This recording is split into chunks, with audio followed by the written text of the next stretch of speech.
이제 큰 고비는 하나 넘어갈 걸로 지금 보이는 거고요. 그렇다면 이 탄핵 소추 가결 뒤에는 어떤 일들이 벌어지고 상황이 어떻게 전개될지 한번 얘기를 나눠봤으면 좋겠습니다. 먼저 오늘 그 탄핵 소추안 그 보고가 있었죠. 이 보고가 있고 24시간 이후 72시간 이내 하게 돼 있어서 가장 빠른 시점인 내일 오후 4시에 본회의를 열어서 탄핵 소추안 표결을 하겠다. 이런 계획인데요. 이 탄핵 소추안 일단 뭐 어떤 내용이 좀 담겼는지 좀 말씀해 주시겠어요? 예, 뭐 크게는 그 전에 포함되어 있었던 여러 가지 기타 사건들, 명태균 관련된 뭐 공천 개입이라든지 등등 이런 곁가지 사건들을 일단 다 빼버리고 핵심적인 이번 내란 사태에 집중했다는 게 가장 큰 특징입니다. 그럴 이유가 있었나요? 그래서 제가 생각해 보면 이번 이 내란 사태가 워낙 뭐 명백하고 엄청난 사안이기 때문에 기타 다른 사건을 굳이 끼워 넣지 않더라도 탄핵 사유는 명백하다. 그리고 오히려 헌재 탄핵 심판 절차를 좀 단순화시키는 게 시간을 좀 더 아낄 수도 있다. 그런 차원의 고려도 있지 않았나. 그렇군요. 전략적 고려가 있었다고 봐야겠네요. 그러면 사실 이 내란이라는 것만 갖고도 뭐 얼마든지 탄핵의 어떤 구성 요건을 다 충족하는 그런 중대한 범죄인 것이고, 더구나 이거는 뭐 우리 온 국민이 다 지켜본 사안이니까 뭐 여기에 대해서 심리를 사실 복잡하고 길게 할 이유도 없는 거 아니겠습니까? 지금 윤석열 쪽에서 예상되는 대응이 탄핵 소추안이 가결돼서 헌재에서 이제 재판을 시작하게 되면은 아마 지연 작전을 펼 겁니다. 최대한 그 시간을 끌기 위해서 그 박근혜 때도 마찬가지였죠. 박근혜 때도 뭐 증인 신청을 엄청나게 많이 한다든지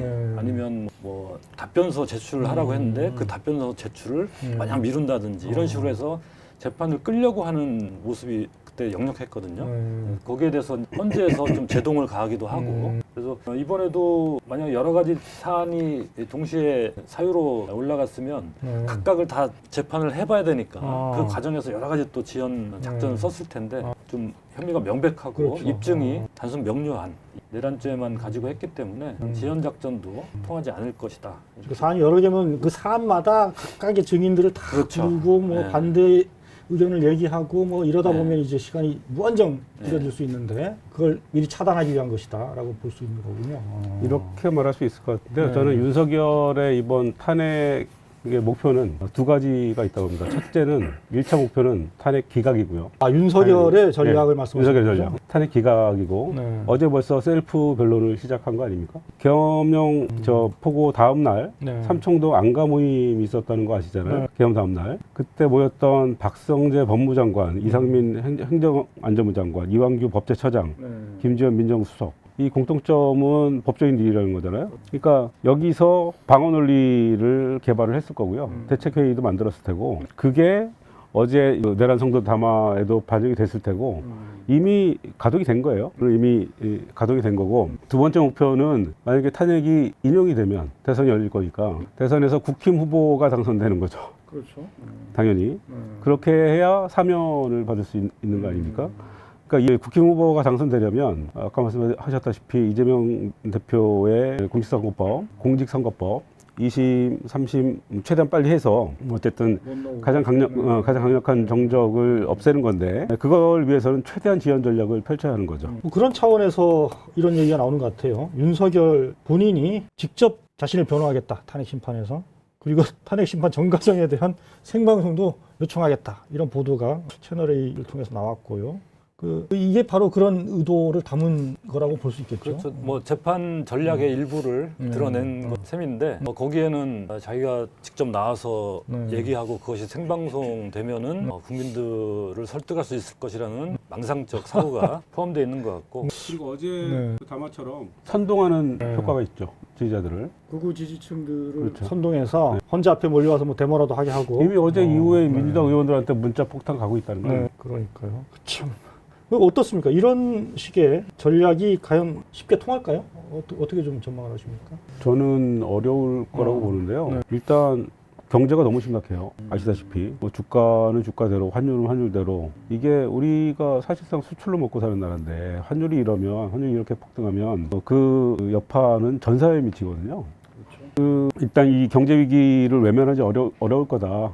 헌법재판관들이. 그리고 이 신뢰 추락 국제적 신뢰 추락으로 인해서 우리나라가 뭐 채권 내년에 발행할 채권이 굉장히 많다고 그래요. 사상 최대라고 하는데 국채나 뭐 국공채 같은 이런 게 일단 이자가 올라가고 하면 그게 다 우리 국민 부담으로 오는 거 아닙니까? 세금으로 내는 거예요, 결국 우리 그 이자를. 그러니까 그런 엄청난 경제적 피해를 이 헌재재판관들이 그냥 두기 어려울 거다. 그래서 박근혜 당시에 3개월 걸렸잖아요. 그랬죠. 노무현 때 2개월 걸렸거든요. 네. 그러니까 이번에는 사실상 이 내란 딱 하나기 때문에 2달 안 걸릴 수도 있다고 생각을 합니다. 네. 그리고 어쨌든 재판은 재판대로 진행되겠지만 그 사이에 또 수사는 또 수사대로 진행되거든요. 별도 트랙으로 진행되는 것이고 국회에서도 뭐 국정조사도 할 것이고 이런 걸 통해서 계속 어떤 우리가 몰랐던 어떤 더 은밀한 깊숙한 얘기들, 실체들이 더 폭로가 되고 이런 것들도 영향을 미칠 거고요. 무엇보다 헌법재판은 일반 형사재판하고는 달리 여기는 뭐 여러 가지 정치적 고려가 들어갈 수밖에 없는 그런 성격의 재판이고 또 앞으로 뭐 분노한 우리 시민들이 계속 또 헌재에 대한 압박과 요구를 해나갈 것이기 때문에 그런 점들도 영향을 분명히 미칠 겁니다. 그러니까 형사재판과 헌법재판은 좀 다르다는 말씀이신 거죠? 헌법재판도 형사소송법을 준용하게는 돼 있어요. 그런데 그걸 100% 다 똑같이 해야 되는 건 아니고 그러니까 모든 증거나 증인 신청이 있다고 다 그렇죠. 들어주고 뭐 일일이 다 반박하게 하고 뭐 이럴 것까지는 아니다 이런 말씀이신 거죠.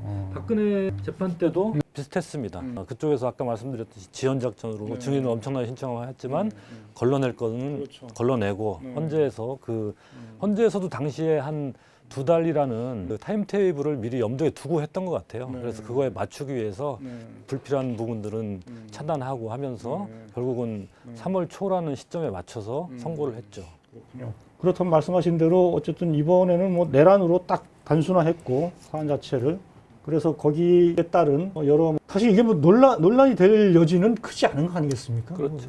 모두가 다 본 사실이고 뭐 헌법재판관들도 아마 집에서 다 TV를 통해서 다 봤을 텐데 이거를 뭐 일반 형사재판에서처럼 막 일일이 다 따지고 뭐 사실 그것은 말씀하신 대로 우리 지금 정말 위험한 경제 상황에도 맞지 않고 이 대통령의 어떤 뭐라고 해야 됩니까? 이 사고를 대통령 권한 대행의 어떤 기간을 이렇게 계속 늘릴 수도 사실 없는 거고요. 빠른 결과가 좀 나왔으면 좋겠다라는 생각을 모든 국민이 할 것이라고 봅니다.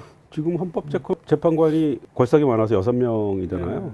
이거를 또 유리하게 아마 생각을 하고 있는 것 같은데 윤석열 쪽에서 내일 탄핵이 되면 나머지 3명을 국회가 다 국회 몫이니까요. 바로 한다는 거죠. 네, 바로 해서 임명을 하면 탄핵 심판에 참여할 수 있을 겁니다. 그리고 민주당에서는 뭐 일단 내일 탄핵 소추가 가결이 되면 다음 주 중에는 탄핵 소추안을 헌재에 송부하고 그러면 이제 헌재가 아마 피청구인이라고 하죠. 윤석열한테 송달을 하게 될 것이고 그 사이에 국회에서는 헌법재판관 현재 교선되어 있는 3명 추가 임명을 진행한다. 그렇게 해서 12월 안에는 이 절차를 모두 마친다. 뭐 이런 타임 스케줄을 갖고 있는 것 같아요. 그리고 실제로 뭐 내일 당장 탄핵 소추가 되면 대통령 직무가 정지되지 않습니까? 그러면 총리에게 그 모든 권한이 넘어가는 거고 그렇게 되면 국회에서 추천한 이 대법원 헌재 재판관 후보 3명을 곧바로 임명하지 않을 이유가 전혀 없다. 뭐 이렇게 보는 것 같고요. 그러니까 이렇게 되면 이제 본격 심리는 한 1월 되면 아마 시작될 수 있을 것이다. 이렇게 보고. 네.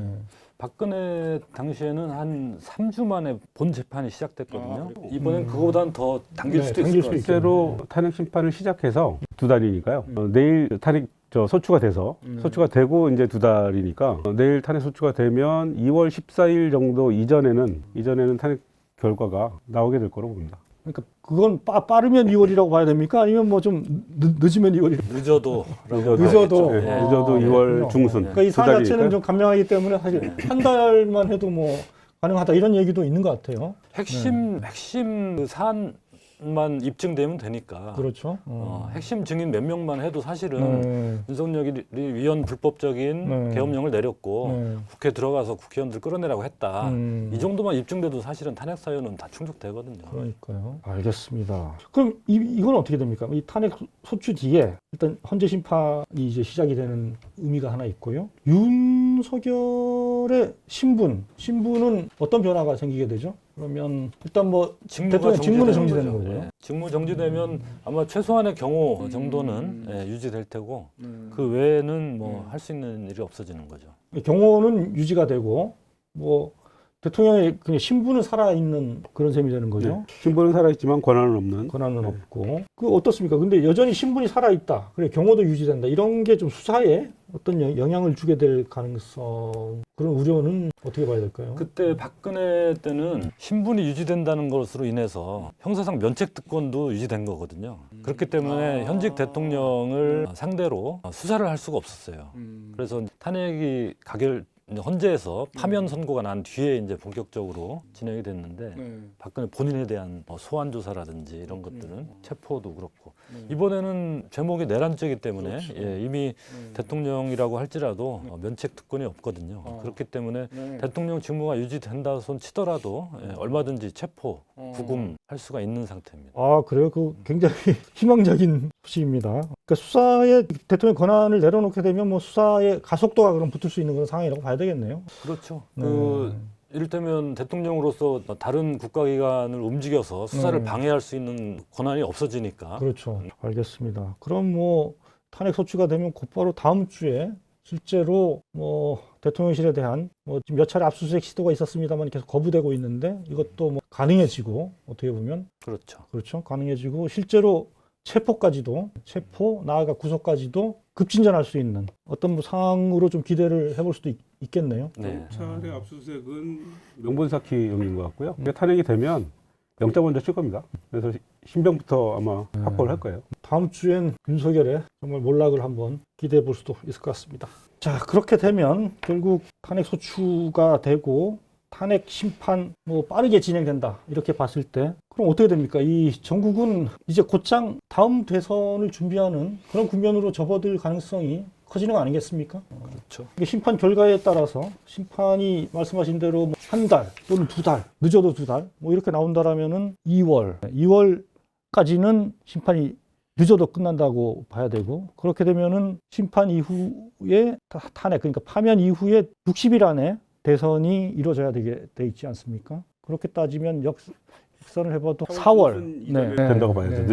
늦어도 4월 중순이고 빠르면 뭐 3월 말이나 4월 초 대선이 치러질 수 있다. 그렇군요. 뭐 흔히 우리가 이 대선을 뭐 날씨 또는 뭐 꽃 이런 것들과 연계해서 뭐 얘기를 하고 뭐 그래 장미 대선이다 뭐 이런 얘기도 하고 뭐 했는데 이번에는 그러면 장미 대선보다도 빨리 장미가 보통 5월에 피니까요. 장미보다도 훨씬 빨리 대선이 치러질 가능성이 있는 거겠네요.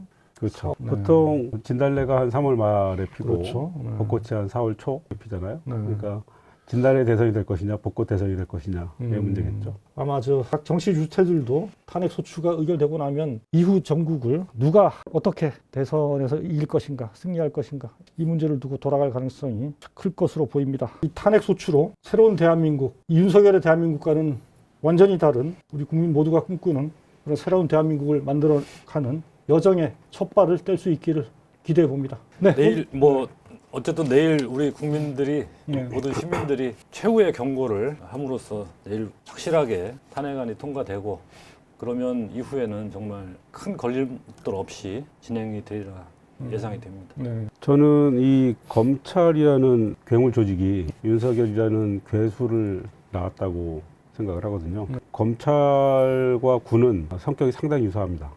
아시다시피 상명하복이 철저한 집단이고요. 그래서 지난 윤석열의 검찰총장 시절 시작된 조국 사태 당시에 저를 포함해서 소수의 사람들이 이건 사법 쿠데타다, 검찰의 사법 쿠데타다, 연성 쿠데타다 지적을 했었는데 별로 반향은 못 얻었어요. 근데 그게 결국엔 실제 쿠데타로 이어졌잖아요. 그래서 새 정권에선 반드시 검찰을 해체하고 민주적인 수사 기소 제도를 완성을 해야 될 것 같습니다. 네, 오늘은 이 정도로 하겠습니다. 감사합니다.